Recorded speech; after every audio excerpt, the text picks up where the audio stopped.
বন্ধুসকল, কাৰোবাৰ তাত যদি এনেকুৱা সাইজৰ মুৰ্গী আছে, ধৰক 1 কেজি 400, 1 কেজি 500 গ্ৰাম ওজনৰ, তেতিয়াহ'লে আমাৰ লগত যোগাযোগ কৰিব। আমি আপোনালোকক উচিত মূল্যত মুৰ্গীটো বিক্ৰী কৰাই দিব পাৰিম। আমাৰ তাত মাৰ্কেট আছে, যোনটো 1 কেজি 8, 1 কেজি 600, 1 কেজি 500 সাইজৰ সোণালী মুৰ্গী ভাল মূল্যত আপোনালোকক চেল কৰাই দিব পৰা যাব। গতিকে আপোনালোকৰ যদি কাৰোবাৰ তাত আছে, আমাৰ লগত যোগাযোগ কৰিব।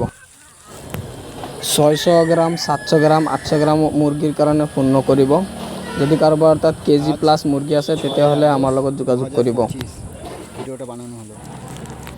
মুৰগিৰ বেমাৰ আজাৰ থকা মুৰগি থাকিলে নহ'ব, একদম সুস্থ পুষ্ট মুৰগি লাগিব। অসমৰ যিকোনো ঠাইৰ পৰা আমি আমাৰ নিজৰ গাড়ীত উঠাই লৈ আহিব পাৰিম। খালি যদি আছে কাৰোবাৰ, আমাৰ লগত যোগাযোগ কৰিব, ভিডিঅ' পঠাব, ৰেট দাম দৰ কৰি যিমান মাল আছে 5 কুইণ্টেল, 10 কুইণ্টেল, 2 টন, 3 টন যিমান আছে চব উঠাই ল'ব পৰা যাব। তো আজিৰ ভিডিঅ'টো ইমানখিনিয়ে। নমস্কাৰ।